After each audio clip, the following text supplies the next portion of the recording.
डाली कि किसी को कैल्शियम कम ना हो शरीर में। स्वामी जी के यहाँ से एक कार्यक्रम शुरू हुआ, राष्ट्र चेतना।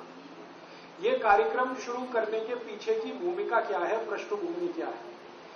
आपने स्वामी जी के व्याख्यान अगर ध्यान से सुने होंगे तो बार बार आपने उनके मुंह से ये सुना होगा कि योग और प्राणायाम उनके जीवन का आखिरी उद्देश्य नहीं। योग और प्राणायाम को उन्होंने साधन के रूप में लिया है, उद्देश्य तो कुछ दूसरा है। उद्देश्य क्या है? वो चाहते हैं कि भारत देश फिर से सोने की चिड़िया बने और विश्व गुरु के स्थान पर स्थापित हो। भारत फिर से सोने की चिड़िया बने और विश्व गुरु के स्थान पर स्थापित हो, ये उनका आखिरी लक्ष्य है। योग और प्राणायाम साधन है, साध्य ये है कि भारत फिर से सोने की चिड़िया बने। अब जब ये प्रश्न उठता है कि भारत फिर से सोने की चिड़िया बने और विश्व गुरु के स्थान पर हो, तो इसका सीधा सा उत्तर है कि भारत कभी सोने की चिड़िया था या रहा होगा? फिर से तो तभी बनेगा ना, पहले कभी रहा होगा।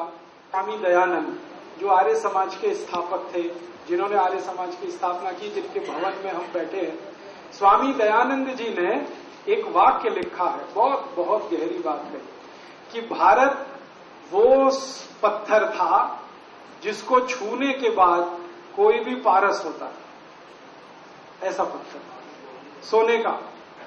तो स्वामी जी ने ये लिखा है तो ऐसे ही नहीं लिखा, उसके पीछे कोई गहरी बात होगी, क्योंकि स्वामी दयानंद जी के बारे में तो ये बात बिल्कुल निर्विवाद कही जाती है कि वो कोई चीज असत्य नहीं लिखते, असत्य कभी बोला नहीं, असत्य कभी लिखा नहीं, और हमेशा जीवन में दूसरों को उपदेश दिया कि सत्य को ग्रहण करना और असत्य को छोड़ना, उसके लिए हमेशा तैयार हो। तो उन्होंने जब ये लिखा बहुत पहले सत्यार्थ प्रकाश में, और फिर उनके उपदेशों में ये सब बात आई है, तो कुछ तो इसके पीछे राज होगा। एक बार मैंने ये बात मेरे गुरु से पूछी। मेरे गुरु थे, उनका नाम था श्री धर्मपाल, वो बहुत बड़े इतिहासकार थे। उनका जन्म मुजफ्फरनगर जिले में हुआ और उनकी पढ़ाई लाहौर में हुई थी, और बाद में वो प्रोफेसर होके भारत के बाहर चले गए थे। लंदन में टेम्स यूनिवर्सिटी में करीब 40 साल उन्होंने पढ़ाया, और कई देशों में वो विजिटिंग प्रोफेसर थे। अंत में जब रिटायर वगैरह हो गए तो भारत वापस आ गए। मेरे वो गुरु थे। एक बार मैंने कहा कि स्वामी दयानंद जी ऐसा कहते हैं, तो उन्होंने कहा कहते हैं तो सही कहते हैं, इसमें गलत क्या कि भारत तो सोने की चिड़िया था। तो मैंने कहा सुना तो मैंने भी है, बचपन से सोने की चिड़िया था, लेकिन इसका सबूत क्या, प्रमाण क्या है इसका? तो कहने लगे तुम्हारे जैसे आदमी की यही गड़बड़ी है। मैंने कहा मेरे जैसे से मतलब? तो उन्होंने कहा जो आधुनिक शिक्षा लेकर निकले हुए लोग हैं ना, इनके जीवन में एक ही गड़बड़ी है कि वो अविश्वास पहले करते हैं, विश्वास बाद में करते हैं। और ये जो बिना पढ़ा लिखा आदमी होता है ना, उसकी ये खुशकिस्मती है और खूबी है कि वो सबसे पहले विश्वास करता है, अविश्वास कभी नहीं करता। इसका मतलब इस पढ़ाई लिखाई ने हमको खराब कर दिया, अविश्वासी बनाया। हम जल्दी भरोसा ही नहीं करते किसी चीज पे। मुझे भी नहीं होता, क्योंकि मैं भी इसी आधुनिक शिक्षा में से पढ़कर निकला हुआ। तो मैंने मेरे गुरु से कहा कि मुझे तो होता नहीं विश्वास। अब आप कहते हैं स्वामी दयानंद ने कहा है, तो मुझे तो प्रमाण दिखाओ। तो उन्होंने कहा अच्छा तुमको प्रमाण चाहिए तो लंदन जाओ। मैं पूछा क्यों, लंदन क्यों? तो उन्होंने कहा सब प्रमाण वहीं पे हैं, भारत के सारे प्रमाण वहां हैं। तो फिर तब से मेरे दिमाग में ये बात बैठ गई, और फिर मुझे लंदन जाने का जब चांस मिला, मौका मिला, तो मैंने वहां वो प्रमाण देखे। लंदन में एक बहुत बड़ी लाइब्रेरी है, house of Commons library. House of Commons माने अंग्रेजों की लोकसभा। तो अंग्रेजों की लोकसभा की सबसे बड़ी लाइब्रेरी है। वहां भारत के बारे में लाखों दस्तावेज है, लाखों की संख्या। और लंदन शहर में और एक दूसरी लाइब्रेरी है, उसको ब्रिटिश म्यूजियम लाइब्रेरी कहते हैं। वहां पे भी भारत के बारे में लाखों दस्तावेज है। उनमें से कुछ 50,000 दस्तावेज मेरे पास भी हैं, जो वहीं के हैं। हाउस ऑफ कॉमन्स लाइब्रेरी के हैं, ब्रिटिश म्यूजियम लाइब्रेरी के हैं, थोड़ा सॉर्बोन की एक बड़ी लाइब्रेरी है फ्रांस में, वहां के हैं, ऐसे अलग अलग जगह के कुछ दस्तावेज हैं, संख्या लगभग 50,000 है, लेकिन लाखों में दस्तावेज वहां है जो ये बताते हैं कि भारत कैसा देश था अंग्रेजों के आने के पहले। अंग्रेजों के आने के पहले ये देश कैसा था, एक दस्तावेज का जिक्र करता हूं। सन 1813 में ब्रिटिश पार्लियामेंट के हाउस ऑफ कॉमन्स में एक बहस हो रही थी। तारीख बताता हूं आपको, 23 जून 1813 ब्रिटिश पार्लियामेंट के हाउस ऑफ कॉमन्स में बहस हो रही थी। अंग्रेजों का एक सांसद बोल रहा था, उसका नाम था विलियम विल्बरफोर्स। 3.5 घंटे वो भाषण दिया। उस भाषण में वो भारत के बारे में जिक्र किया। उसने भाषण की शुरुआत की थी हाउ टू क्रिश्चियनाइज इंडिया। भाषण की शुरुआत हुई थी भारत को ईसाई कैसे बनाया जाए, यहां से शुरू किया। उसका पूरा भाषण मेरे पास है। उसमें वो कहता है कि भारत को ईसाई बनाना। क्यों बनाना है? इसलिए बनाना है कि ये देश धन धान्य से भरपूर है भारत, और इसलिए बनाना है कि अंग्रेजों का देश बहुत गरीब है, तो अंग्रेजों को गरीबी मिटानी है, तो वो भारत की अमीरी से मिट सकती है। माने भारत का पैसा लंदन आता रहे तो भारत तो जो हो सो हो, हम अमीर हो जाएंगे। और वो ये बात अपने देश के बारे में कह रहा है क्योंकि आज से 250 साल पहले इंग्लैंड में बहुत भूखमरी थी। इतने लोग भूख से मरते थे कि सन 1400 से 1500 के बीच में 3.5 करोड़ अंग्रेज लोग भूख से मर गए। अंग्रेजों की आज जनसंख्या 7 करोड़ है और आधी जनसंख्या मर गई थी गरीबी के कारण, इतनी भूखमरी होती थी। तो विल्बरफोर्स कह रहा हम बहुत गरीब हैं, हमारे देश को गरीबी मिटानी है, और भारत के पास इतना अथाह पैसा है कि 1000 साल भी हम लूटें तो खत्म नहीं होने वाला। तो भारत को 1000 साल तक लूटते रहना है। ये तभी संभव हो जब हमारा शासन भारत में चले, और हमारा शासन भारत में हमेशा चलता रहे। ये तब संभव हो जब भारत के लोग ईसाई हो जाए। जो राजा का धर्म है वही प्रजा का हो जाए, तो प्रजा और राजा में टक्कर नहीं होगी, टकराव नहीं होगा। जैसे हम होंगे वैसी प्रजा हो जाएगी। तो इसलिए भारत को ईसाई बनाना, ईसाई बनाने के लिए हमें भारत से पैसा लाना, 1000 साल तक लूटना। तो इंग्लैंड का प्राइम मिनिस्टर उस समय था ग्लैडस्टन। वो पूछ रहा है विल्बरफोर्स को बीच में रोक के कि तुमको कैसे मालूम भारत इतना पैसे वाला देश, इतना समृद्धशाली, इतना। तब वो कहता है कि हमारी जो ईस्ट इंडिया कंपनी भारत में गई है उसके अधिकारियों ने सर्वेक्षण किए हैं। ऐसे सर्वेक्षण की कुछ रिपोर्ट्स मेरे पास हैं जो मैं आपको बताना चाहता हूं। तो प्राइम मिनिस्टर ने कहा बताओ। तो एक सर्वे की रिपोर्ट वो कोट कर रहा है और कह रहा है कि भारत का सारी दुनिया में 33% निर्यात हो रहा है। इसको फिर से सुनिए, सारी दुनिया में भारत का निर्यात 33% हो रहा है। माने वर्ल्ड का टोटल मार्केट में 33% कंट्रीब्यूशन भारत का है। दुनिया में अगर $100 अरब का माल बिक रहा है तो $33 अरब का माल भारत का बिक रहा है। फिर वो कहता है भारत के बाद जो दूसरे नंबर पर हाईएस्ट एक्सपोर्टिंग कंट्री है वो चीन है, जिसका 27% माल दुनिया में बिक रहा है। और भारत और चीन दोनों को मिला दिया जाए तो आधे से ज्यादा माल तो ये 2 ही देशों का बिक रहा है पूरी दुनिया में। तो वो कोट कर रहा है सर्वे की रिपोर्ट को। अब ये जो 33% एक्सपोर्ट हो रहा है, तो फिर वो पूछ रहा है प्राइम मिनिस्टर क्या क्या एक्सपोर्ट हो रहा है भारत से। तो वो बोल रहा है सबसे ज्यादा एक्सपोर्ट होता है भारत से वो है कपड़ा। टेक्सटाइल इंडस्ट्री हमारी सबसे अच्छी। आपको मालूम है यहां मलमल बनता था, मलमल की थान होती थी। 12 गज लंबा मलमल का थान तह करते हुए एक दिया सलाई के डब्बे में रख सकते थे, इतनी बारीक बुनाई होती थी। तो वो विल्बरफोर्स कह रहा है हाईएस्ट एक्सपोर्ट है टेक्सटाइल का, और वो कह रहा है कि दुनिया को कपड़ा पहनना तो भारत ने सिखाया। उसके ये शब्द पे ध्यान दीजिए। तो ग्लैडस्टन हैरान हो गया। तो वो कहता है हाँ, दुनिया जब कपड़ा पहनना जानती नहीं थी तब भारतवासी मलमल बनाते थे, इतनी बारीक बुनाई था, और ये मशीन से नहीं बनता, हाथ से बनता है। तो ग्लैडस्टन कहता है आई कांट बिलीव इट। वो कहता है मुझे भरोसा नहीं होता तो विल्बर फोर्स कहता भरोसा तो मुझे भी नहीं होता, लेकिन ये रिपोर्ट सामने रखी है, इसका क्या करूं, और ये भारतवासियों की बनाई हुई नहीं है, हमारे अधिकारी जो भारत में गए हैं उनकी बनाई हुई रिपोर्ट। कपड़ा बिकता था बहुत बड़े एक पैमाने पर, यहां से 33 देशों में जाता था। फिर दूसरा एक्सपोर्ट होता था स्टील का, स्टील बनता था इस देश में। फिर तीसरा एक्सपोर्ट होता था ईंट ब्रिक्स का, ये घर बनाने के जो काम आते। चौथा एक्सपोर्ट था हमारे देश में, आजकल हम सीमेंट बोलते हैं, पहले जमाने में चूना हुआ करता था, चूना बहुत बड़ा एक्सपोर्ट था। ऐसे 36 एक्सपोर्ट। और वो बोलता है विल्बर फोर्स कि दुनिया के सारे देश भारत के लिए परेशान है कि उनको ये माल चाहिए, और भारत की मोनोपोली है, कोई उसका कॉम्पिटिटर नहीं है, क्योंकि बेस्ट क्वालिटी ये सामान बनता है। अब ग्लैडस्टन पूछ रहा है तो फिर भारत सोने की चिड़िया कैसे हो गया, तो वो बताता है कि ये जो बिक रहा है सारा माल, इसके बदले में भारत को सोना मिलता है। हम कपड़ा बेचते हैं और हमको सोना मिलता है, हम लोहा बेचते हैं हमको सोना मिलता है, हम ईंट बेचते हैं हमको सोना मिलता है। क्यों?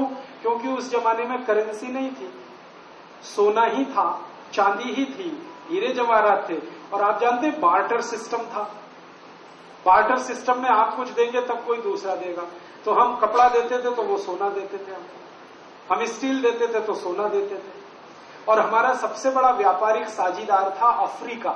अफ्रीका में सबसे ज्यादा सोना होता है, आप जानते। तो अफ्रीका के व्यापारी हमसे ये खरीदते थे और बदले में हमको सोना मिलता, और ये 3000 साल चला।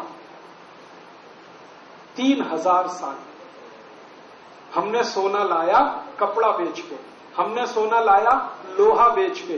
तो इतना सोना इकट्ठा हो गया इस देश में कि सारी दुनिया ने भारत को सोने की चिड़िया कहना शुरू किया। और सोना इतना हो गया हमारे पास कि हमने गहने और जेवरात तो सोने के बनाए ही, फिर जरूरत पड़ने पर मंदिर भी सोने के बना डाले। दुनिया में ये हजारों साल का एक ही देश है जहां सोने के मंदिर, सोने की मस्जिद नहीं है, सोने का गिरजाघर नहीं, यहां सोने के मंदिर है। और आप कहेंगे एक मंदिर है अमृतसर का स्वर्ण मंदिर। मैंने अंग्रेजों के दस्तावेज ढूंढ ढूंढ कर निकाले तो भारत देश में अंग्रेजों के आने के पहले तक 11,000 से ज्यादा सोने के मंदिर। एक एक मंदिर के पास 300 से 400 मीट्रिक टन सोना, एक एक मंदिर के पास। मंदिरों में सोना कहां से आया? समाज ने दान में दिया। समाज के पास कहां से आया? तो व्यापार करके लाया। हमने लूटा नहीं किसी को। भारत का एक भी व्यापारी कभी किसी को लूटने नहीं गया। भारत का कोई राजा कभी दूसरे देश पर हमला करने नहीं गया। यहां बड़े बड़े चक्रवर्ती सम्राट हुए जिनका सारी दुनिया सम्मान करती थी। चंद्रगुप्त विक्रमादित्य को आप जानते हैं, हर्षवर्धन को आप जानते हैं, अशोक को आप जानते हैं। सारी दुनिया इनके चरणों में पड़ी रहती थी, लेकिन ये कभी दूसरे देश को लूटने नहीं गए तो धर्म प्रचार करने गए। हमने लूटा किसी को नहीं। फिर सोना कहां से आया? व्यापार करके कमाया हमने, और व्यापार में हम सबसे ऊपर थे, इसलिए इतना सोना है। तो वो सोना चांदी इतना जमा हो गया था इस देश में, इसलिए सारी दुनिया में सोने की चिड़िया नाम से भारत प्रसिद्ध हो, क्योंकि व्यापार बहुत ऊंचा था इस देश में। ये दस्तावेज पढ़ने के बाद मुझे पहली बार पता चला कि भारत उद्योग प्रधान देश था, सिर्फ कृषि प्रधान नहीं था। हमको ये बताया गया ना, भारत कृषि प्रधान देश। कृषि तो सेकेंडरी है, उद्योग तो प्राइमरी थे। और ये सब इतना सारा 3000 साल हम सोना कमाते रहे, फिर मंदिर बनाते रहे, सोना दान करते रहे। सोने का उपयोग इस देश में सबसे ज्यादा है, आज भी सबसे ज्यादा। हम गरीबी में हैं, फिर भी दुनिया का सबसे ज्यादा सोना इसी देश में। भले वो घरों में है, ये अलग बात है, लेकिन है अभी भी इस देश में। तो इसलिए ये देश पैसे वाला समृद्धशाली बना। और यही कारण था जो अंग्रेज यहां आए, फ्रांसीसी आए, डच लोग आए, पुर्तगाली लोग आए। आप जरा सोचो, अगर हम गरीब होते और भुखमरी के शिकार होते तो अंग्रेज यहां 200 साल छक मारते। 200 साल, 2-4 साल में लौट जाते। अगर हम गरीब होते, भुखमरी के शिकार होते, तो फ्रांसीसी क्यों आते? वास्को डिगामा क्यों आया अपनी पूरी फौज लेके? सिकंदर क्यों आया यूनान से चलकर यहां तक? ये सारे लोग आए क्योंकि हमारे पास कुछ था, और वो दो ही चीजें थी, एक तो ज्ञान और दूसरा पैसा, समृद्धि। ज्ञान भी बहुत था इस देश में। और भारत तो नाम ही ज्ञान है, संस्कृत का शब्द है भा, भा का मतलब है ज्ञान, और रत माने लगा हुआ, ज्ञान में लगा हुआ देश है ये भारत। ज्ञान भी बहुत ऊंचा, कितने हजारों विद्यार्थी विदेशों से आकर यहां पढ़ते थे, आपने इतिहास में पढ़ा होगा। विश्वविद्यालय तक्षशिला, नालंदा, ये तो दो नाम है, ऐसी हजारों विश्वविद्यालय थे। मेरे पास पूरी सूची है कितने विश्वविद्यालय कहां कहां थे इस देश में। तो ज्ञान में बहुत ऊंचा था, पैसे में बहुत ऊंचा था, तो दो ही खोज में सब आते थे। कोई ज्ञान लेने आता था, कोई पैसा लेने आता था। इसलिए हजारों साल हम कहीं नहीं गए, सब यहां आए। तो इसलिए भारत दुनिया में गुरु था, क्योंकि ज्ञान भी यहीं से मिलता था लोगों को, और धन और संपत्ति भी यहीं से मिलती। फिर गड़बड़ क्या हुई? गड़बड़ ये हुई कि जब बहुत ज्यादा संपत्ति आ गई हमारे पास, तो हमने संपत्ति की कदर करना बंद कर दी। जरूरत से ज्यादा कोई चीज हो जाए ना तो कदर नहीं होती उसकी। कदर कैसे बंद हुई? हमने एक फिलॉसफी बनाई इस देश में, ब्रह्म सत्यम जगत मिथ्या। आर्य समाजी कहेंगे ये पौराणिकों की बनाई हुई है। सच में हम लोगों ने यही गड़बड़ कर दी इस देश में। ब्रह्म सत्यम जगत मिथ्या, क्या उल्टी बात कर रहे हैं। अगर जगत मिथ्या है तो सब मिथ्या है, फिर तो जगत मिथ्या नहीं होता। ब्रह्म भी सत्य है, जगत भी सत्य है। लेकिन कुछ हजार साल हमारा दिमाग ऐसा घूम गया, और ये दिमाग पता है किसने घुमाया? बौद्ध धर्म के लोगों ने हमारा दिमाग घुमाया। आप जानते हैं बौद्ध धर्म इसी देश में आया। तो बौद्ध धर्म वालों ने ये फिलॉसफी इतनी तेज फैलाई, ब्रह्म सत्यम जगत मिथ्या, तो ये सोना है, चांदी है, ये जगत है, ये मिथ्या है, बेकार है, इसको छोड़ो, जाने दो, माया है, मत फंसो। तो मत फंसो, मत फंसो, मत फंसो, तो माया से हमको दूर हटाते गए, तो जगत से भी दूर हटते गए। फिर परिणाम क्या हुआ कि जब विदेशी आए लूट मार करने के लिए, तो हमने कहा अरे क्या है, माया है, लूट रहे हैं, लूटने दो। तो जो विदेशी आया वो लूट के ले गया, हम तालियां बजाते रहे। सोमनाथ का मंदिर लूटने के लिए महमूद गजनवी आया, 17 बार उसने मंदिर लूटा, और मंदिर के पुजारी खामोश लूट को देखते रहे। 250 पुजारी थे और 117 महमूद गजनवी के सैनिक थे। 250 पुजारी थे, 250। एक एक पुजारी एक एक लाठी लेकर अगर महमूद गजनवी की सेना पे पिल जाता तो महमूद गजनवी पहले साल में ही मर जाता। लेकिन वो पुजारी बोलते रहे ब्रह्म सत्यम जगत मिथ्या, ब्रह्म सत्यम जगत मिथ्या। मंदिर है, जगत का हिस्सा है, लुट रहा है, लुटने दो, फिर आ जाएगी, ये तो संपत्ति है, माया है। आजकल और भी बहुत लोग ऐसा बोलते हैं ना, माया में मत फंसो, ये संपत्ति में मत फंसो। मैंने बहुत सारे साधु बाबाओं को पूछा, भाई माया में हम ना फंसे ये तो ठीक है, आप क्यों फंसे हुए हो? एक साधु बाबा है, मैं नाम नहीं लेता, वो रोज यही भाषण देते हैं, माया में मत फंसो, और कहते मेरे को दे दो, तुम मत फंसो, मुझे दे दो, मैं संभालूंगा तुम्हारी माया। तो जैसे आजकल के कुछ पाखंडी लोग हैं ना इस देश में, जो आपको उल्लू बनाते रहते, ऐसे ही कुछ पाखंडी 1000 साल पहले हो गए इस देश में। उन्होंने खूब उल्लू बनाया लोगों को, माया में नहीं फंसो। तो विदेशी आए, माया को लूटते रहे, और वो लूटते रहे, हम लुटवाते रहे, वो लूटते रहे, हम लुटवाते रहे। एक दिन सब खाली हो गया।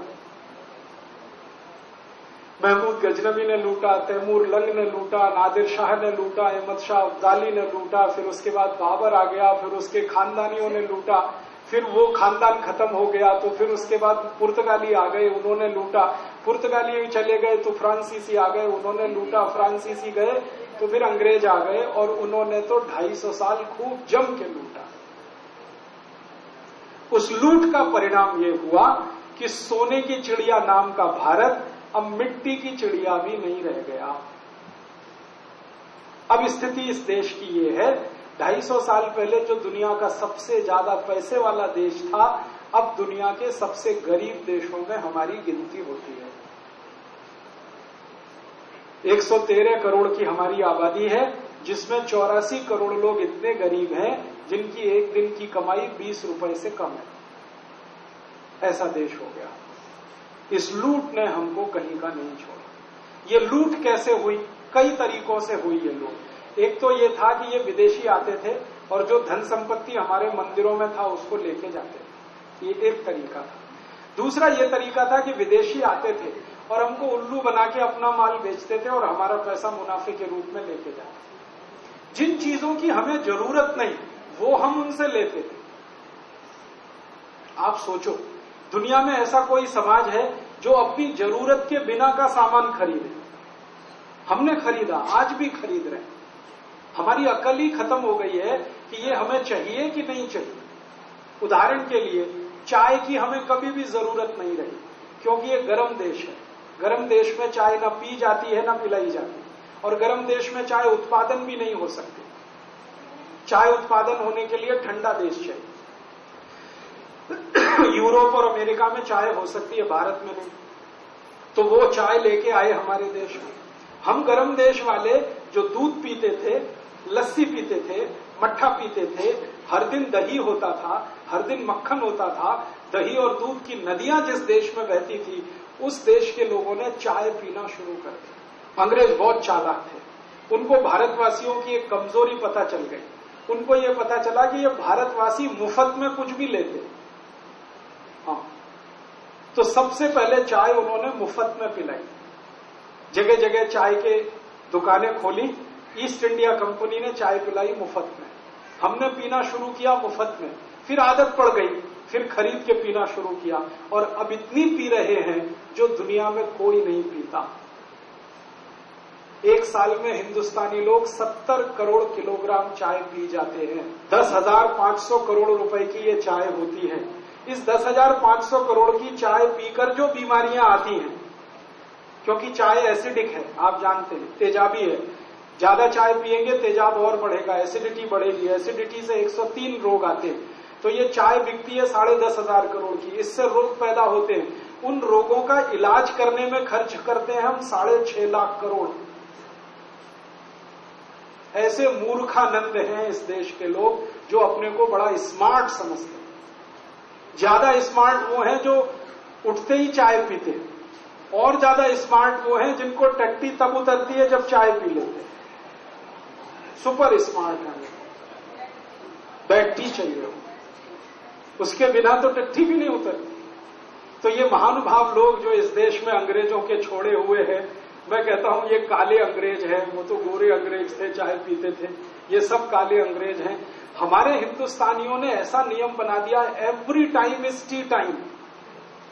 कभी भी चाय पी सकते हैं। किसी के भी घर में चाय पियोगे? हाँ, ले आओ। एक बार भी कोई नहीं कहता जी नहीं पिएंगे। हाँ, ले आओ। और वो पूछेगा इसलिए कि उसको भी पीनी है, तो वो खुद पिएगा, आपको पिलाएगा। तो 10,500 करोड़ की चाय अंग्रेजों के जमाने में बिकती नहीं थी, अब 10,500 करोड़ की बिकती है। हम चाय पी पी के अंग्रेजों के गुलाम हो। हमने ऐसी चीज खरीदी जो जरूरत नहीं। फिर दूसरी चीज हमने खरीदी अंग्रेजों से, अफीम। आपको मालूम है अंग्रेज चीन से अफीम लेके आते थे, भारत में बेचते थे, फिर मुनाफा लेके जाते। अफीम लेना शुरू कर दिया, चाय लेना शुरू कर दिया, फिर उनकी चीनी खाना शुरू कर दिया, क्योंकि आप जानते हैं चीनी सबसे पहले इंग्लैंड में बनी, भारत में नहीं बनी। चीनी लेना शुरू कर दिया, फिर मैदा लेना शुरू कर दिया उनसे। हम तो आटा खाने वाले लोग थे, हमने मैदा खाना शुरू कर दिया। फिर उनके बेकरी आइटम बिकने लगे इस देश में, पाव रोटी, डबल रोटी, बिस्किट, ये सब उन्होंने लाना शुरू कर दिया। ये बिकना चालू हो गया।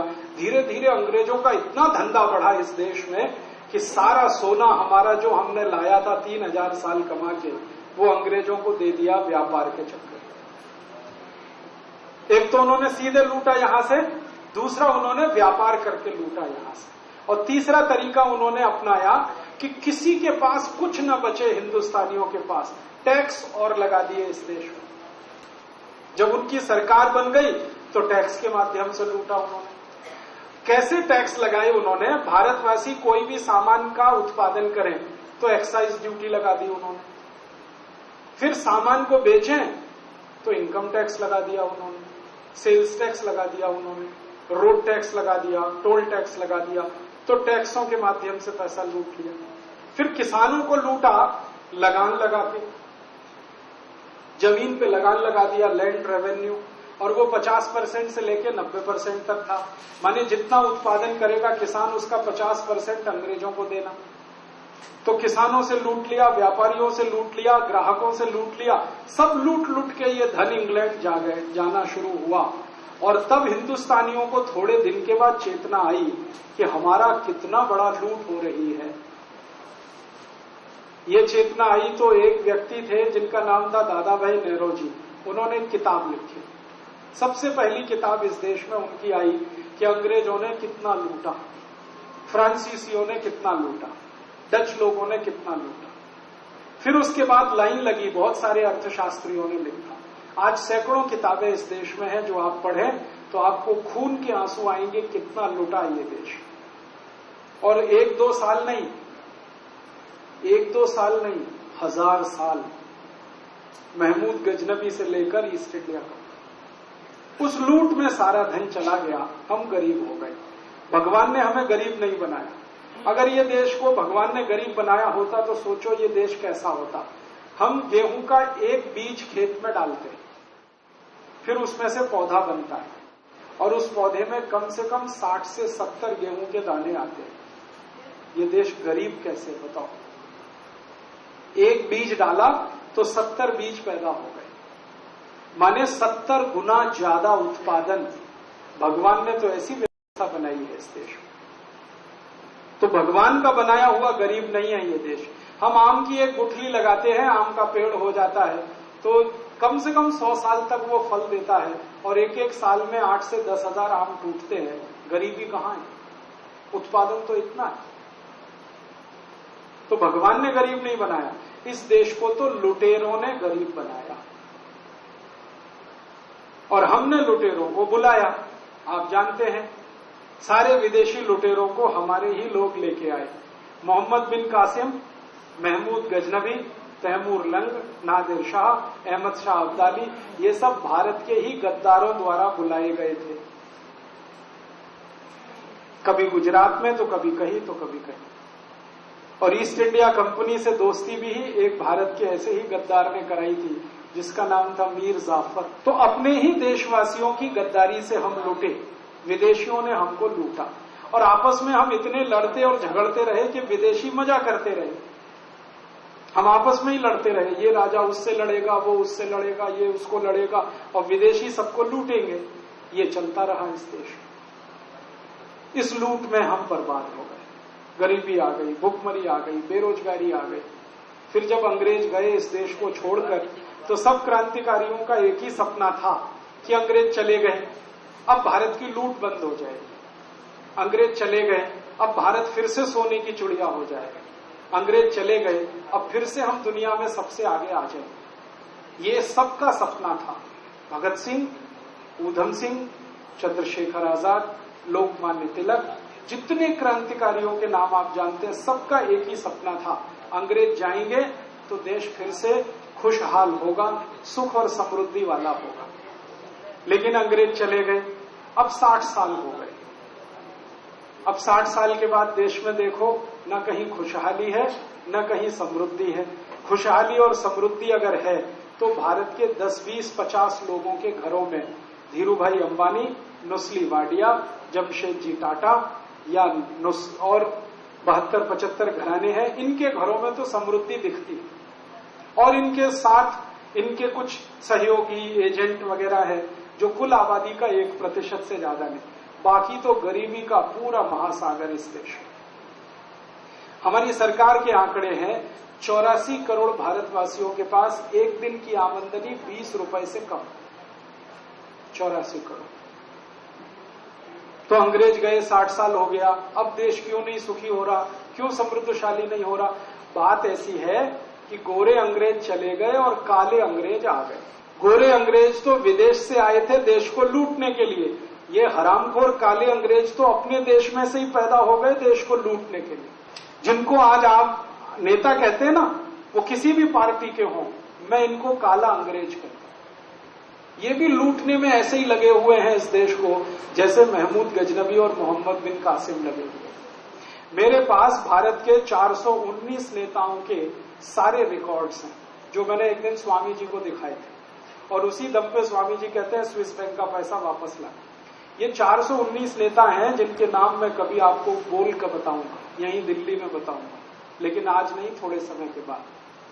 इनमें से किसी के पास 20 साल पहले टूटी साइकिल नहीं थी, और इतना भी पैसा नहीं था उनकी जेब में कि चाय का प्याला खरीद के खुद पी सके। चाय भी पीनी होती थी तो दूसरी की जेब से पैसा निकाल के पीते थे। और आज इन 419 नेताओं में एक एक के पास 20,000 करोड़ रुपए की संपत्ति है, कुछ के पास तो 50,000 करोड़ तक की संपत्ति है। कहां से आई है? इसी देश में से लूट कर इन्होंने कमाई। इनके बाप दादों के पास तो कुछ नहीं था। कई नेता तो ऐसे थे जो खुद यहां दिल्ली में सिनेमा की टिकट ब्लैक करते थे, यही दिल्ली के नेता, और रेहड़ी पे बैठ के टिंडा, तोरई, लौकी और टमाटर बेचते थे यही दिल्ली की सड़कों में। और आज एक एक के पास 10-10 हजार करोड़, 15-15 हजार करोड़, 20-20 हजार। इन 419 नेताओं का एक दिन पूरा हिसाब निकाला था मैंने।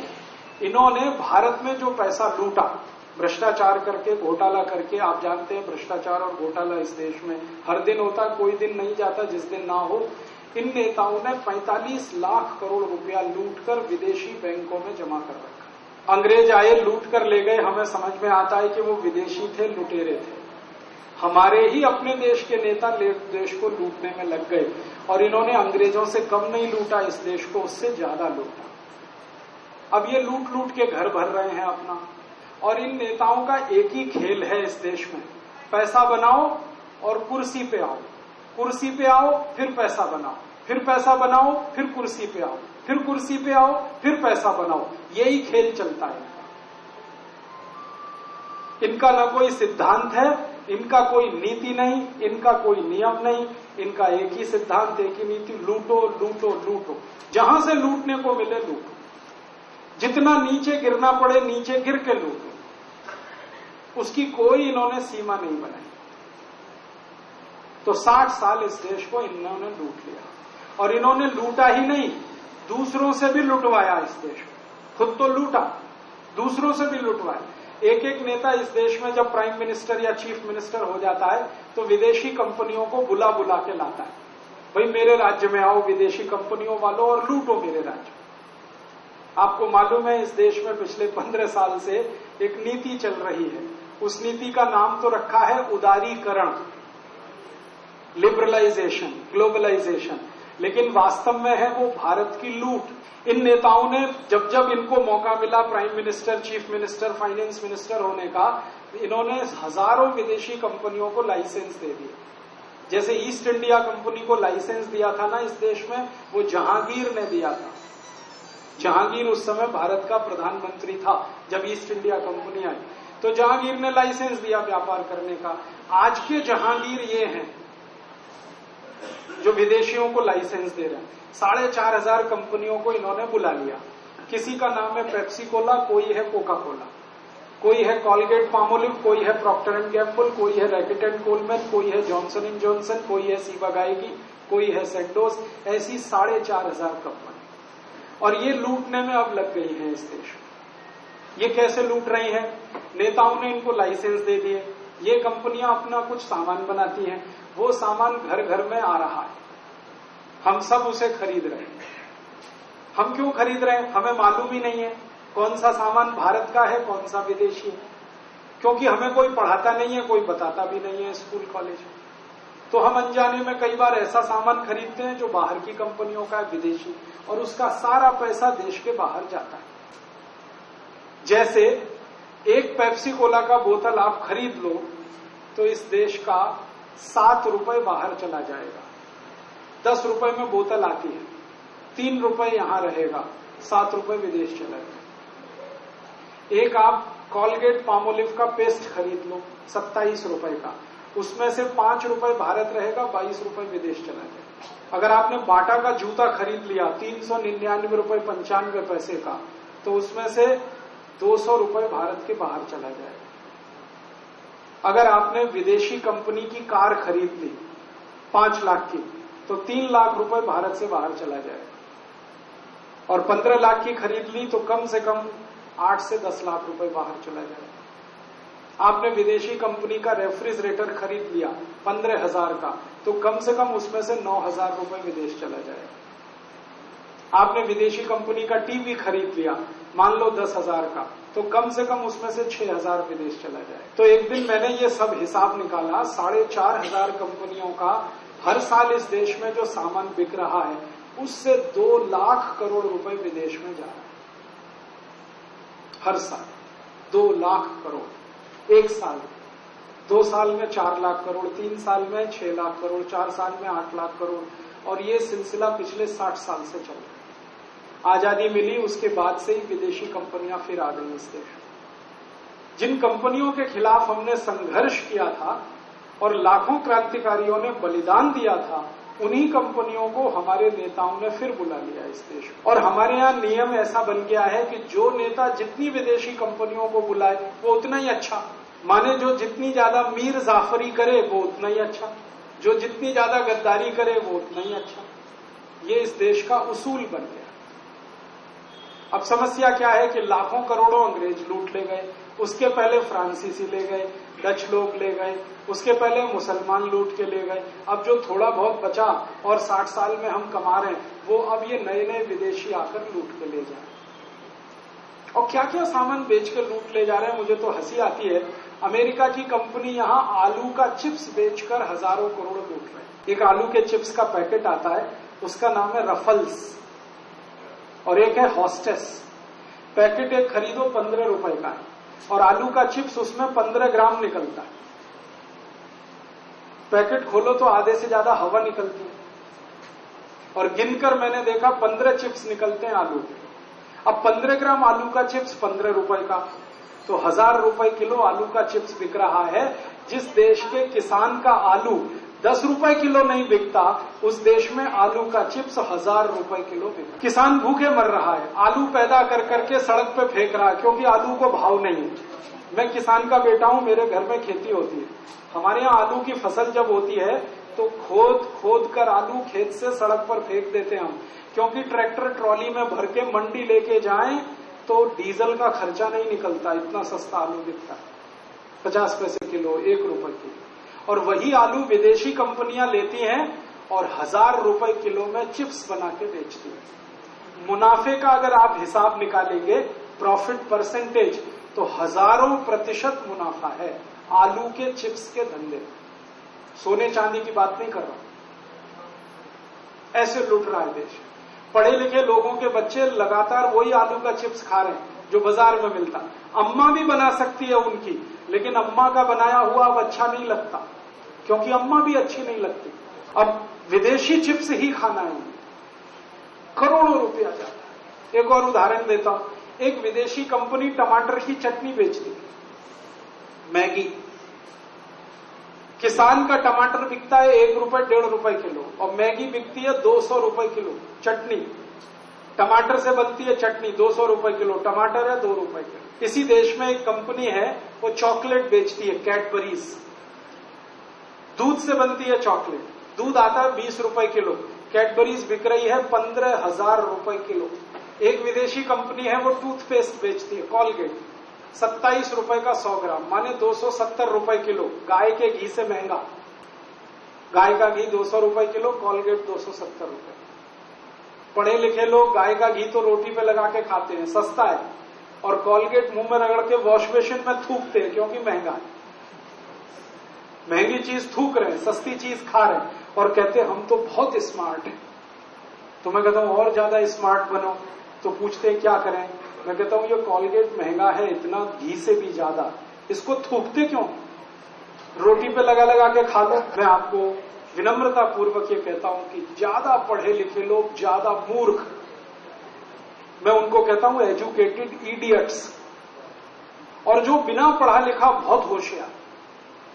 मैंने बिना पढ़े लिखे गांव के किसान को आलू का चिप्स खरीद कर खाते नहीं देखा। मैंने बिना पढ़े लिखे किसान को पेप्सी पीते नहीं देखा। मैंने बिना पढ़े लिखे किसान के बच्चों को चॉकलेट खाते नहीं देखा। वो खाएंगे तो गुड़ खाएंगे, चॉकलेट नहीं खाएंगे। वो खाएंगे तो आलू खाएंगे, चिप्स नहीं खाएंगे। वो खाएंगे तो गाय का घी खाएंगे, लेकिन ये पेस्ट रगड़ के नाली में नहीं थूके। इसका मतलब बिना पढ़े लिखे लोग होशियार हैं, अक्लमंद हैं, देशभक्त हैं, क्योंकि वो पढ़ने नहीं गए।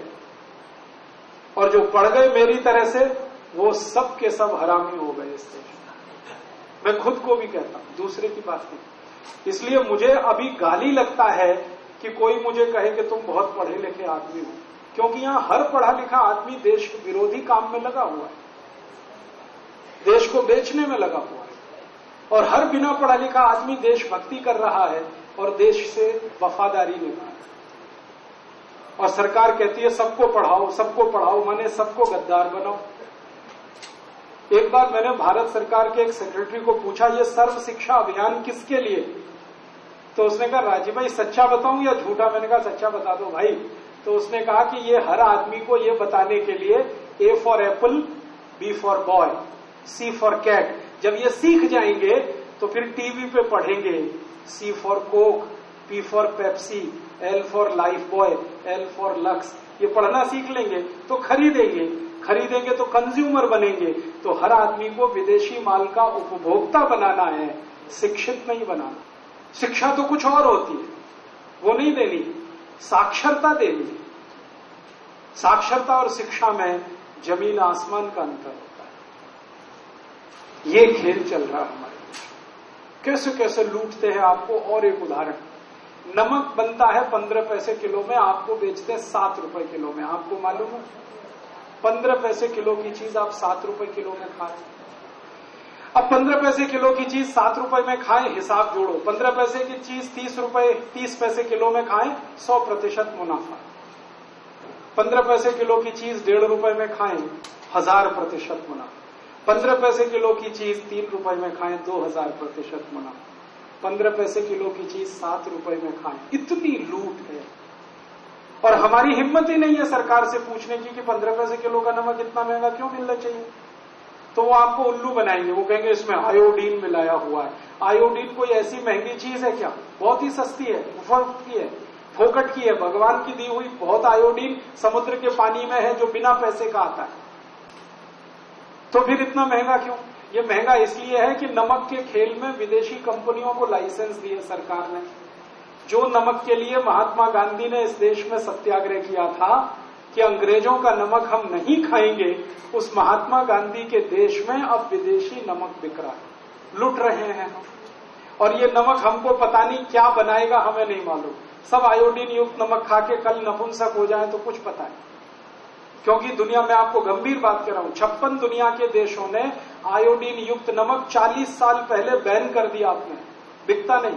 अमेरिका में नहीं है, जर्मनी में नहीं है, फ्रांस में नहीं है, डेनमार्क में नहीं है, नॉर्वे में नहीं है, स्वीडन में नहीं।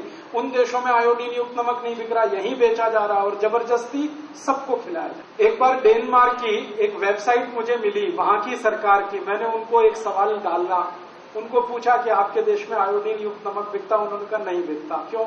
उन्होंने कहा 1956 में हमने बैन कर दिया। क्यों? तो उन्होंने कहा हमने शुरू में आयोडीन युक्त नमक खिलाया। 1940 से 1956 डेनमार्क में अधिकांश लोग नपुंसक हो गए। जनसंख्या इतनी कम हो गई कि उस देश के खत्म होने का खतरा पैदा हो गया। तब उन वैज्ञानिकों ने कहा कि आयोडीन युक्त नमक बंद कराओ, तो बंद कर दिया। अब वो यहां पे चालू कर दिया। आप सब खा रहे हैं, पता नहीं भविष्य में क्या होगा। लुट भी रहे हैं, अपने शरीर की भी बर्बादी कर। ऐसे लूटा जाता है आपको। और एक उदाहरण देता हूं आपको, बीच बीच में कभी पता चलता होगा, एक अभियान चला इस देश में, हेपेटाइटिस बी का वैक्सीन लगाओ, वैक्सीन लगाओ, वैक्सीन लगाओ। क्यों लगाएं जी? तो आपको बीमारी नहीं आएगी। कौन सी बीमारी नहीं आएगी? हेपेटाइटिस नहीं आएगा। हेपेटाइटिस माने क्या होता है? पी लिया। अब हेपेटाइटिस के 4-5 स्वरूप हैं। Hepatitis A, B, C, D, E. Bharat में ए होता है, ए, ठीक है। और हेपेटाइटिस बी होता ही नहीं। मैं तो 10 साल से खोज रहा हूं, आपको मिले तो मुझे बताइए हेपेटाइटिस बी का एक पेशेंट मुझे दीजिए आप। 10 साल से मैं खोज रहा हूं। सब पेशेंट है हेपेटाइटिस ए के। और हेपेटाइटिस ए का वैक्सीन कोई नहीं लगा रहा है, सब बी का लगा रहे हैं। पेशेंट कोई है नहीं, जबरदस्ती, और सरकार लगवा रही है। क्यों? क्योंकि विदेशी कंपनी का वैक्सीन है जो बिक रहा है इस देश में। और अभियान ऐसा चला कि बैंक वालों को ठोक दिया जबरदस्ती, बीमा वालों को ठुकवा दिया, सबको बी का वैक्सीन। फिर मैंने केस लगाया सरकार के खिलाफ, केस लगाया तो मैं जीता, सरकार हारी, तब से ये वैक्सीनेशन बंद हुआ। नहीं तो पता नहीं 10 साल चलता, 20 साल चलता, पता ही नहीं है हम। और एक वैक्सीनेशन चल रहा, पोलियो वैक्सीन। बच्चों को 1 डोज दो, 2 दो, 3 दो, 10 दो, 15 दो, 20 दो, 25 दो, बंदी नहीं हो रही है। और कह रहे हैं देते ही रहेंगे, देते ही रहेंगे। बच्चा नहीं हो गया, मशीन है क्या? 20-20 डोज, 25-25 डोज दे दी, क्या होगा इस बच्चे का भविष्य में? कोई गारंटी है क्या? मैं होम्योपैथी चिकित्सा करता हूं, मेरे पास 167 बच्चों के केस हैं जिनको पोलियो वैक्सीन देने के बाद पोलियो हुआ है। राजीव जी, आपके अखबार में है कि 8 बार पोलियो का ड्रॉप देने के बाद में पोलियो हो गया। होगा, जरूर होगा। और मैं बता रहा हूं ये क्यों होगा, क्योंकि ये जो वैक्सीन दिया जा रहा है उसमें वायरस जिंदा है, लिविंग वायरस है, पोलियो करने वाला वायरस है उसमें। वो आपके बच्चों को पिला रहे हैं। और क्या उसके पीछे सिद्धांत है कि लिविंग वायरस शरीर में डालेंगे तो इसकी एंटीबॉडीज डेवलप हो जाएंगी तो शरीर लड़ेगा। अगर नहीं हुई तो कोई बच्चे में हो गई, ठीक है, जिसमें नहीं हो पाई उसको तो पोलियो हो गई, कोई नहीं रोक सकता। अब वैक्सीन बिक रही है, धंधा चल रहा है और बच्चे पोलियो के शिकार हो रहे हैं। ऐसी लूट मची है इस देश में चारों तरफ। और कोई सरकार आए, ए पार्टी की हो, बी की हो, सी की हो, डी की हो, उनका एक ही उद्देश्य है, वो भी लूट में हिस्सेदारी करें जैसे पुरानी सरकार कर रही थी। एक 100 रुपए का लूट है तो दूसरा 90 रुपए का लूट है। एक नागनाथ, दूसरा सांपनाथ। आपके सामने 2 ही चॉइस है, नागनाथ को वोट दे लो या सांपनाथ को दे लो, डसेंगे दोनों, क्योंकि व्यवस्था वैसी बनी हुई है इस देश में। तो ये गंभीर समस्या पैदा हो गई। मुझे तो कई बार एक मुहावरा कहने का दिल करता है कि पहले से कोड़ था इस देश को, खाज और हो गई है। कोड़ तो था कि 1000 साल से लुटकर हम गरीब हो गए, अब ये खाज हो गई कि 60 साल में ऐसे हरामी नेता पैदा हो गए जो देश की परवाह नहीं करते, सिवाय कुर्सी के उनका कोई लक्ष्य नहीं है। पिछले 5-6 दिन से देख लो दिल्ली में क्या चल रहा है, सब हमाम में नंगे हैं, आपके सामने सबकी धोती खुली हुई है। कल तक जो एक दूसरे को गालियां देते थे आज हाथ में हाथ डाल के बैठे हैं, देख लो आप। और कल तक जो एक दूसरे को सीधे मुंह देख नहीं सकते थे उनकी दोस्तियां हो रही हैं। तो ऐसे बेईमान और हरामी नेताओं के हाथ में आपका देश, जो अंग्रेजों से भी ज्यादा खतरनाक है। अंग्रेजों को तो कई बार ऐसा समझ में भी आता होगा कि आज नहीं तो कल हम भारत छोड़ ही देंगे। ये तो छोड़ने के लिए तैयारी नहीं है, ये तो कहते हैं मैं लूटूंगा, फिर मेरा बेटा लूटेगा, बेटे का बेटा लूटेगा, फिर उसका बेटा लूटेगा। सबने अपने अपने बेटे बहुओं को तैयार कर दिया देश लूटने के। कोई भी नेता रिटायर होके जाएगा तो अपने बेटे या बेटी को फिक्स करेगा इस देश। और इनकी बेईमानी के कितने प्रमाण हैं। संसद में अगर कानून बनाना है तनख्वाह बढ़ाने का तो 1 मिनट में बनेगा, और संसद में कानून बनाना है गोरक्षा का तो 60 साल नहीं बनेगा। गरीबी, भूखमरी, बेकारी दूर करने का कानून नहीं बनेगा। नेताओं का टीए बढ़ाने का कानून 2 मिनट में बनता, और कोई उस दिन विपक्ष नहीं होता, सब सत्ता पक्ष में होता। तो ऐसी स्थिति देश में आई तो मुझे बहुत दिल में आग लगी हुई है, और ऐसे ही स्वामी जी को लगी हुई है। हमारी उनकी दोस्ती इसी कारण से हुई। मैं आज से ठीक 11 साल पहले उनको मिला था, और मिला था एक आश्रम है हरिद्वार में, आर्य वानप्रस्थ आश्रम।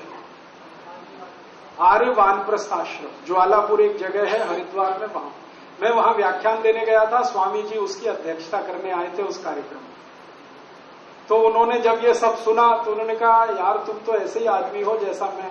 तो मैंने कहा हाँ हो सकता है। तब वो मुझे अपने आश्रम ले गए कनखल, रात भर हम बातें करते रहे 2:30 बजे तक। फिर उसके बाद अगले दिन रुका, फिर उन्होंने कहा कुछ करना चाहिए देश के लिए। मैंने कहा हाँ करना चाहिए। तब से हम 2 मिल गए, एक वो एक मैं मिल गए। फिर मैंने कहा स्वामी जी आप एक फौज खड़ी करो, और इतनी बड़ी फौज खड़ी करो जितनी बड़ी अपनी सेना।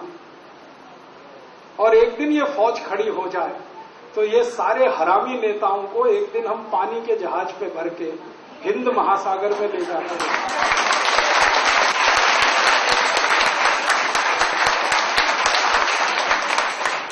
और इस देश में नए नेता खड़े करेंगे।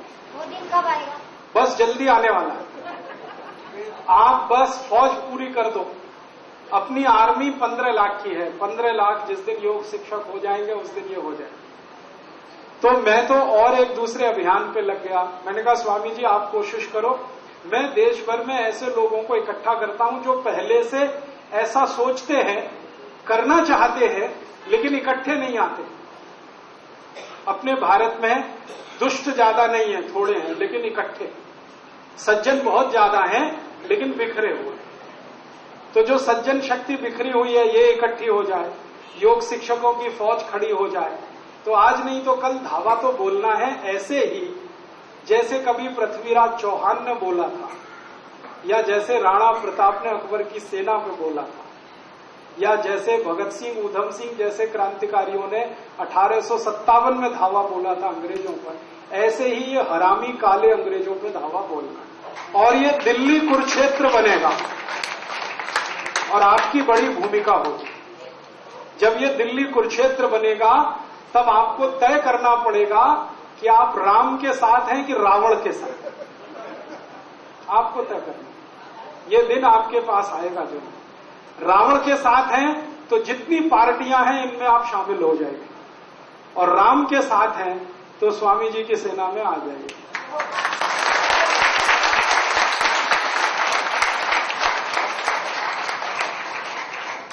स्वामी रामदेव की सेना माने राम की सेना, और नेताओं की सेना माने रावण की सेना। तो कंस की सेना रावण की सेना में जाना है तो भी दरवाजा आपके लिए खुला है, क्योंकि दिल्ली कुरुक्षेत्र है। और राम की सेना में आना है तो भी दरवाजा खुला है। मैं तो राम की सेना में आ गया, अभी आपके लिए तय करना है। आप भी आ जाओ तो अच्छा, क्योंकि मैं आपको ये कहने आया कि कंस कितना भी पैसे वाला हो, ताकतवर हो, रावण कितना भी पैसे वाला हो, ताकतवर हो, कितना भी ज्ञानी हो, नाश तो होना ही है। रावण का हो चाहे कंस का। हर बार रावण को मारने के लिए राम का अवतार हुआ है, हर बार कंस को मारने के लिए कृष्ण का अवतार हुआ। तो मुझे ऐसा लग रहा है कि आज के इन हरामी रावणों को मारने का अवतार भी हुआ है। अब आप उनकी सेना में आके सैनिक बन जाओ, मैं बन गया, आप भी बन जाओ। हम सब मिलकर इन रावणों की फौज को, इन कंसों की फौज को पिटाएंगे इस देश से, और इस देश में एक ऐसी व्यवस्था लाएंगे जो फिर से इस देश को सोने की चिड़िया बनाए। और आप बोलेंगे वो व्यवस्था कैसी होगी? 2-3 मिनट में खत्म करता हूं। कैसी होगी व्यवस्था? हमारे देश में भगवान श्री राम आदर्श। राम जी की कहानी आप सबने पढ़ी, राम जी की कहानी मैंने भी पढ़ी है, आपने भी पढ़ी। लेकिन मेरा निवेदन है कि राम जी की कहानी फिर से पढ़िए, मेरी तरफ से निवेदन। राम जी की पूरी जो कथा है ना, रामचरितमानस में है, रामायण में है, पूरी मत पढ़िए, एक ही कांड पढ़िए, उसका नाम है अयोध्या कांड। अयोध्या कांड पढ़िए, फिर से पढ़िए। उसमें भरत और राम का संवाद है। उसमें भरत आए हैं राम को मिलने, खड़ाऊ लेके आए हैं, पिताजी की मृत्यु का समाचार लाए हैं कि पिताजी स्वर्गवासी हो गए आपके वियोग में, आप वापस चलो, और नहीं चलते तो खड़ाऊ। तो राम जी का भरत से जब मिलन हुआ है तो राम जी ने भरत को सवाल पूछे, 64 सवाल पूछे उन्होंने। ये सवालों का जवाब भारत को फिर से सोने की चिड़िया बनाने का रास्ता है। सवाल क्या पूछे हैं? भरत को पहला सवाल पूछा है कि भरत, राज्य में तुमको देके आया था? हाँ। भरत कहते हाँ, मैंने राज्य आपका संभाला हुआ है। तो तुम ये बताओ कि राज्य की प्रजा का क्या हाल है? तो भरत कहते हैं प्रजा का हाल तो बाद में बताऊंगा, पिताजी स्वर्गवासी हो गए, पहले वो सुन लो। तो उनका पिताजी का तो बताना, पहले प्रजा का बताओ। तो भरत कह रहे हैं कि धन धान्य से तो प्रजा सुखी है, लेकिन आपके नहीं रहने से दुखी। तो राम पूछ रहे हैं धन धान्य कितना है? कोई भूखा तो नहीं है, कोई प्यासा तो नहीं है, कोई गरीब तो नहीं है, बेकार तो नहीं है? तो भरत सबका उत्तर दे रहे हैं कि ना कोई प्यासा है, ना कोई भूखा है, ना कोई बेकार है, ना कोई बेरोजगार है। तब राम कहते हैं कि भरत तुम आदर्श राजा, तुम ही शासन चलाओ, मेरे आने की जरूरत नहीं, मैं तो ये जंगलों के कंसों का और रावणों का सफाया करके फिर आऊंगा। इसका मतलब राम राज्य कैसा रहा वो ये है, कोई भूखा नहीं, कोई प्यासा नहीं। गोस्वामी तुलसीदास ने बड़े सुंदर शब्दों में लिखा, दैहिक दैविक भौतिक तापा राम राज्य में कदहु न व्यापा। माने दैहिक दैविक और भौतिक कोई दुख राम राज्य में किसी को हुआ नहीं। तो ऐसा राम राज्य हमें लाना, न कोई भूखा, न कोई प्यासा, न कोई बीमार, न कोई लाचार। आपने सुना स्वामी जी कहते हैं भूख से कोई न मरे और रोग से कोई न मरे, यही राम राज्य। जिस देश के लोग भूख से नहीं मरते और जिस देश के लोग बीमारी से नहीं मरते, वही राम राज्य। तो ऐसा राम राज्य लाना। कोई मुझे पूछता है तुम्हारा राम राज्य का संविधान क्या है, तो मैं कहता हूं मेरा कोई संविधान नहीं है, अयोध्या कांड का संविधान है। जो भरत ने सवालों के उत्तर दिए हैं वैसी नीतियां इस देश में बनानी। राम जी पूछ रहे हैं कि भरत अपने राज्य में कोई गद्दार तो नहीं, कोई देशद्रोही तो नहीं, कोई देश विरोधी तो नहीं। तो भरत कहते हैं कि अभी तक तो नहीं है। तो राम कह रहे हैं सावधान रहना, एक भी गद्दार सिर उठाए उसके पहले कुचल देना। ये राम कह रहे हैं। जो अहिंसावादी है वो कह रहे हैं एक भी गद्दार सिर उठाए उसके पहले कुचल देना। एक भी देशद्रोही का पता चले तो उसको ऐसी कड़ी सजा देना कि दूसरे की रूह कांप जाए। माने दंड कठोर होना चाहिए। किसके साथ? देशद्रोहियों के साथ, देश विरोधियों के साथ, गद्दारों के साथ। ऐसा राज्य हमें लाना, ऐसी दंड नीति लानी। राम जी पूछ रहे हैं भरत, मैं जब से आया स्कूलों का क्या हाल है, गुरुकुल कैसे चल रहे हैं, शिक्षक समय पर आते हैं, विद्यार्थी पढ़ते हैं, गुरु का आदर करते हैं, ज्ञान उनको मिलता है? तो भरत कहते हैं हाँ बराबर मिलता है, गुरु भी आते हैं, विद्यार्थी भी समय से आते हैं। तो ऐसे 64 सवाल पूछे हैं राम जी ने भरत को। वो सारे के सारे 64 सवाल राम राज्य का आधार हैं। उन्हीं 64 सवालों को आज हिंदुस्तान में हम हल कर लें तो फिर से राम राज्य आएगा। गरीबी, भूखमरी, बेकारी मिटानी तो हमारी योजना है। मेरी योजना माने आप समझ लो स्वामी जी की योजना, कि हिंदुस्तान के ये जो हरामी नेताओं ने 60 साल में पैसा जमा करके विदेशी बैंकों में रखा, जो 45 लाख करोड़ है, इसको वापस। आप बोलेंगे ये आएगा? हाँ आएगा। कैसे आएगा? ये ऐसे आएगा कि हमारी संसद में इसके लिए या तो कानून बनाना पड़ेगा या सुप्रीम कोर्ट में इसके लिए मुकदमा लड़ना पड़ेगा। हम सुप्रीम कोर्ट में जाने की तैयारी पहले कर रहे हैं। सुप्रीम कोर्ट में एक मुकदमा करेंगे हम शायद अगले साल 2009 में, नहीं तो 10 में तो करना ही। इस मुकदमे पे हजारों लाखों लोगों के हस्ताक्षर होंगे। वो मैंने कराए, 40,000 लोगों से हस्ताक्षर कराए, और भी जरूरत पड़ी तो कराऊंगा। सुप्रीम कोर्ट के सामने हम जाएंगे। नेताओं के बारे में हमारे पास जो जानकारियां हैं वो हम कोर्ट के सामने रखेंगे और कोर्ट को कहेंगे कि इन सब नेताओं को नोटिस देकर पूछिए कि इनके पास पैसा, ये देश का पैसा है, कोर्ट इनसे ले ले। या तो सुप्रीम कोर्ट करे, नहीं तो संसद में हमारी तैयारी है कि ऐसे 350 सांसदों को भेजना जो जाकर ये कानून बनाए कि 15 अगस्त 1947 के बाद इस देश का जितना धन विदेशों में जमा हुआ वो देश का धन है, राष्ट्र का धन है, नेशनल प्रॉपर्टी। जब कानून बने तो हम देखें कौन विरोध कर रहा है इसका। जो विरोध करे पक्का है उसी का पैसा स्विस बैंक में है, और जो विरोध करे उसका मुंह काला करके गधे पर बिठा के सर्कस निकालें पूरी दुनिया। तो अगर ये कानून पास होता है, कानून बनता है, 7 दिन के अंदर स्विस बैंकों का पैसा आ जाएगा, ये मेरी गारंटी है। क्योंकि स्विट्जरलैंड की बैंकों के साथ इस विषय पर 12 साल से मैं बात कर रहा हूं। वो सब तैयार है। वो कहते हैं कि आप अपना ब्लैक मनी यहां से ले लो, हम तैयार हैं। जर्मनी की बैंकों ने अभी सरकार को एक चिट्ठी भेजी थोड़े दिन पहले, वो टाइम्स ऑफ इंडिया में लीक हो गई और छपी। जर्मन की बैंकों में जितने नेताओं का पैसा, उन्होंने कहा कि हम 6 महीने का समय दे रहे हैं, या तो निकाल लो नहीं तो हम जब्त करेंगे सब। तो अगर ये होता है जर्मनी में, फ्रांस में, तो सभी देशों में होगा। तो हमारी एक योजना है कि स्विस बैंकों का पैसा वापस आए। दूसरी योजना है कि जितनी विदेशी कंपनियां लूट रही हैं इस देश को, इन सबको बाहर भगाया जाए, और इसको भगाने की ताकत आप में है। आप उनका माल खरीदना बंद कर दो, विदेशी माल मत खरीदो, सबका माल बिकना बंद हो जाएगा, भाग जाएगा, वो पैसा बच जाए। 2 लाख करोड़ हर साल बचेगा, आप सोचो। तीसरी योजना ये है कि भारत का जो रुपया है और अमेरिका का जो डॉलर है, इसको बराबर करना है। अभी हमारा 40 रुपया $1 है, हमको ये 1 रुपया $1 करना है। आप बोलेंगे ये हो सकता है, बिल्कुल हो सकता है।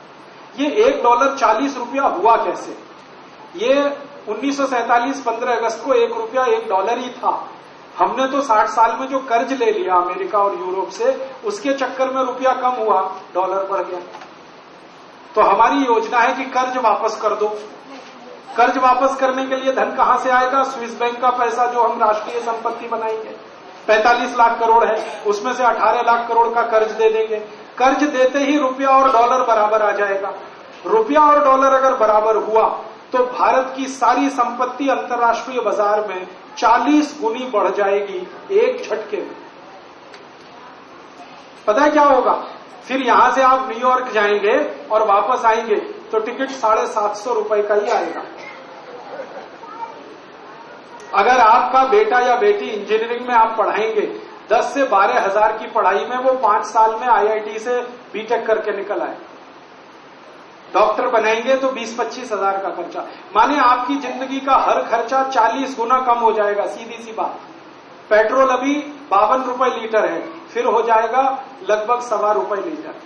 डीजल अभी 36 रुपए लीटर है, डीजल हो जाएगा 80 पैसे लीटर। रसोई गैस का सिलेंडर अभी 350 रुपए का है, ये हो जाएगा लगभग 25 से 30 रुपए का। हर महंगाई का स्तर 40 गुना कम हो जाएगा। जब महंगाई 40 गुनी कम होगी तो आमदनी अपने आप 40 गुनी बढ़ जाएगी। तो हर भारतवासी जो आज 1 रुपए का मालिक है वो 40 का होगा, जो 1 लाख का मालिक है वो 40 लाख का होगा, जो 1 करोड़ का मालिक है वो 40 करोड़ का होगा, जो 100 करोड़ का है वो 4000 करोड़ का होगा। हर भारतवासी अपने आप अमीर होना शुरू हो गया। और रुपया और डॉलर जिस दिन बराबर हुआ उस दिन तो दुनिया में हमको कोई रोक नहीं पाएगा, हम सबसे आगे होंगे। आप जानते हैं क्यों? क्योंकि एक क्षेत्र ऐसा है हमारा जिसमें कोई मुकाबला नहीं कर सकता हमसे, खेती का क्षेत्र। खेती में हम गाय के गोबर और मूत्र से जो पैदा करेंगे ना धान्य, दुनिया में कोई नहीं कर सकता, क्योंकि किसी के पास गाय नहीं है जो हमारे पास। देशी गाय हमारे पास है, सबके पास जर्सी और होलेस्टियन है, हमारे पास देशी गाय। देशी गाय के गोबर और मूत्र से ही धान्य पैदा हो सकता है, जर्सी से नहीं होता, क्योंकि उसके न गोबर में दम है न मूत्र में दम है, और दूध तो बिल्कुल बेकार है।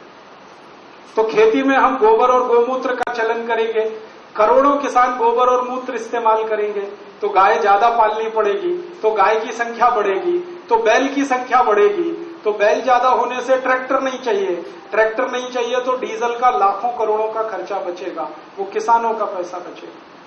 और गोबर गोमूत्र से जो अन्न पैदा होगा उसको हम खाएंगे तो हम स्वस्थ हो जाएंगे, क्योंकि यूरिया डीएपी का जहर नहीं खाना पड़ेगा। यूरिया डीएपी का जहर कम हुआ, गोबर गोमूत्र का अमृत खाने को मिला, तो बीमारियां ऐसे ही खत्म हो जाएंगी। तो 6.5 लाख करोड़ का जो बीमारियों का खर्चा है वो कम हो जाएगा, तो देश सब तरफ से अमीर हो जाएगा। ऐसी मैंने 50 योजनाएं बनाई हैं, आपको 4-5 बताई, कभी मौका मिला तो और भी बताऊं। स्वामी जी को मैं ये सब बता चुका हूं। ये उन्होंने जब समझ लिया तभी उन्होंने कहा कि ये राष्ट्र चेतना का काम शुरू करो। ये जितना भी मैंने बोला है यही है जो राष्ट्र चेतना कार्यक्रम। आपने यहां जो बैनर देखा है, ये राष्ट्र चेतना में 50 काम हमें करने हैं।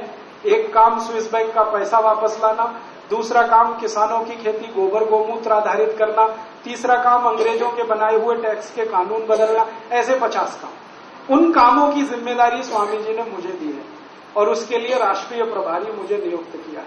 तो हम सब आप मिलकर इस काम में भी जुड़ जाएं तो जल्दी हो जाएगा। होगा तो सही, आप जुड़ेंगे तो थोड़ा जल्दी होगा, नहीं जुड़ेंगे तो होगा तो सही देर में होगा।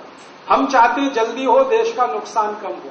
तो आप योग में लगे, प्राणायाम में लगे, पूरे देश में ये फैल गया। अब आप इस राष्ट्र चेतना के काम में भी थोड़ा थोड़ा समय लगाएंगे तो ये भी बहुत तेजी से फैलेगा और एक दिन इसमें से भी फौज निकलेगी। एक फौज तो योग प्राणायाम करने वालों की, दूसरी फौज इसमें से भी तैयार हो, क्योंकि बहुत सारे लोग हैं जो योग प्राणायाम नहीं करना चाहते, लेकिन उनको इस काम में इंटरेस्ट है कि स्विस बैंक का पैसा लाओ इस देश में, गरीबी मिटाओ, बेरोजगारी मिटाओ। कई लोगों को इंटरेस्ट है गोबर गोमूत्र की खेती कराओ, तो वो किसानों के बीच में, नौजवानों के बीच में, सब तरफ से ये काम चले, तो फिर इस देश में एक बड़ी क्रांति हो। उस क्रांति की तैयारी में आप, मैं, हम सब लगे। ऐसी भावना से आप सबको शुभकामनाएं देता हूं, ईश्वर से प्रार्थना करता हूं कि आप में शक्ति आए और गुरु पूर्णिमा के अवसर पर आप अपने अपने गुरु का ध्यान रखते हुए, ईश्वर के सामने गुरु को रखते हुए उनसे आशीष मांगिए, उनसे शुभकामनाएं मांगिए, आप में वो शक्ति आए और आप भी वही सब कर जाएं जो कभी भगत सिंह, ऊधम सिंह, लोकमान्य तिलक, चंद्रशेखर ने कर दिया। आज का दिन वैसे बड़ा पवित्र है। आपके सामने दो फोटो हैं, एक चंद्रशेखर आजाद का है, दूसरा लोकमान्य तिलक का है। आपको मालूम है आज दोनों का जन्मदिन है। चंद्रशेखर आजाद का जन्मदिन है, लोकमान्य बाल गंगाधर तिलक का जन्मदिन है। लोकमान्य बाल गंगाधर तिलक पैदा हुए थे महाराष्ट्र में कोंकण नाम के एक इलाके के छोटे से गांव में, और चंद्रशेखर आजाद पैदा हुए थे आज ही के दिन मध्य प्रदेश के झाबुआ नाम के एक छोटे से इलाके। अब तो झाबुआ बड़ा हो गया, पहले बहुत छोटा सा था। है जी, भावरा, झाबुआ जिला, भावरा गांव। तो ये जो एरिया में से निकले एक व्यक्ति चंद्रशेखर आजाद, आपको शायद मालूम है, अपने माता पिता के अकेले थे, माता पिता के अकेले, और घर छोड़ दिया, परिवार छोड़ दिया और देश के लिए अपने को न्यौछावर कर। एक बार उनकी मां ने कहा था कि तू तो मेरा अकेला बेटा है, तुझको तो इतना बड़ा किया है बुढ़ापे के सहारे के लिए। तब चंद्रशेखर आजाद का जवाब था कि तेरी जैसी करोड़ों माताएं हैं इस देश में, वो अंग्रेजों की गुलामी में हैं, उनको आजाद कराना मेरा पहला कर्तव्य है। ये जवाब था। ऐसे ही लोकमान्य तिलक बहुत क्रांतिवीर, आप जानते हैं 1905 में जब स्वदेशी आंदोलन शुरू हुआ तो उसकी सारी नींव इन्होंने ही रखी, लोकमान्य तिलक। और लोकमान्य तिलक अपने जीवन में सबसे ज्यादा प्रभावित थे स्वामी दयानंद सरस्वती। उनकी एक अखबार निकलती थी, उसका नाम केसरी। केसरी अखबार में उन्होंने संपादकीय लिखा 1905 में 11 दिसंबर को, और उसमें उन्होंने कहा कि स्वदेशी और स्वराज्य ये दो शब्दों का अर्थ मुझे सत्यार्थ प्रकाश पढ़ने के बाद समझ में आया। और उसके बाद ये दोनों शब्द उनके जीवन के शब्द बन गए। हर बार वो यही कहते थे, स्वदेशी और स्वराज्य एक ही सिक्के के दो हिस्से हैं, स्वदेशी आएगा तो स्वराज्य अपने आप आएगा, और स्वराज्य को हमने टिकाया तो स्वदेशी आगे बढ़ेगा। तो वैसे लोकमान्य तिलक जिन्होंने स्वदेशी आंदोलन आगे बढ़ाया। आपको और एक जानकारी दूं, अंग्रेजों की सरकार ने लोकमान्य तिलक, लाला लाजपत राय और विपिन चंद्र पाल, इन तीनों नेताओं को हिट लिस्ट में रखा हुआ था।